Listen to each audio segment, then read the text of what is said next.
Welcome back to Living Diabetes. What exactly is diabetes? What is happening inside your body? Once you truly understand the mechanics, everything else starts to make more sense.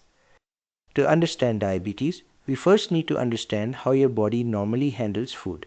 When you eat a meal, say a plate of rice with chicken, your digestive system breaks the carbohydrates down into simple sugars, the most important being glucose. Glucose is the primary fuel your body runs on. Your brain, muscles, and organs all need it to function. Once glucose enters your bloodstream, that's what we're measuring when we check your blood glucose level. But here's the thing.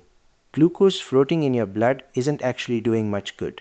It needs to get inside your cells to be used as energy. Think of your cells as houses and glucose as the electricity.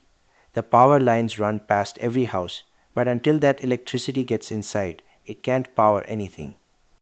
So how does glucose get into your cells? This is where insulin comes in. Insulin is a hormone produced by beta cells in your pancreas. When blood glucose rises after a meal, your pancreas releases insulin into the bloodstream. Insulin acts like a key. Your cells have locks on their surface called insulin receptors. When insulin fits into that receptor, it unlocks the cell and allows glucose to enter. It's a beautifully designed system. You eat, glucose enters your blood, insulin unlocks your cells, glucose powers your body, and blood glucose returns to normal. Diabetes occurs when this system breaks down. The end result is always the same. Glucose cannot get into the cells, so it builds up in the bloodstream instead. Your cells are starving for fuel, even though there's plenty of glucose in your blood.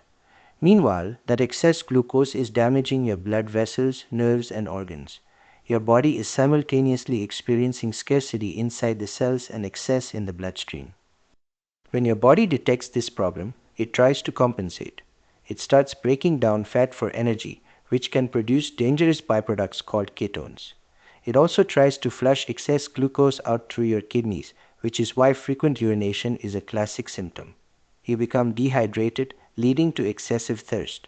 And people often lose weight despite eating normally because the glucose from food isn't reaching their cells.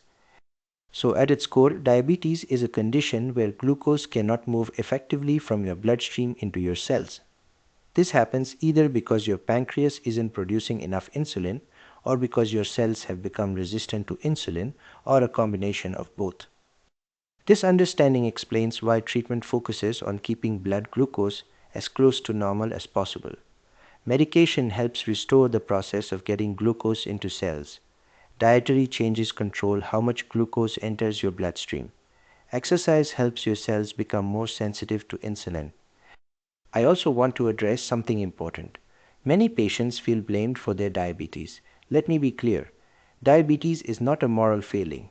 Yes, lifestyle factors play a role in type 2, but so do genetics, age, and ethnicity.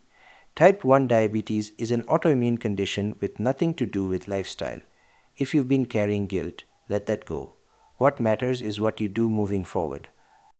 Finally, because your body's normal system is impaired, we set blood glucose targets for different times of day, and we measure something called HbA1c, which reflects your average glucose over 2 to 3 months. We'll return to these concepts many times throughout this series. In our next episode, we'll explore the differences between type 1 and type 2 diabetes, which are often confused but involve very different causes and treatments. Thank you for joining me today. Knowledge is power, and the more you understand about diabetes, the better equipped you are to manage it. Take care, and I'll see you in the next episode.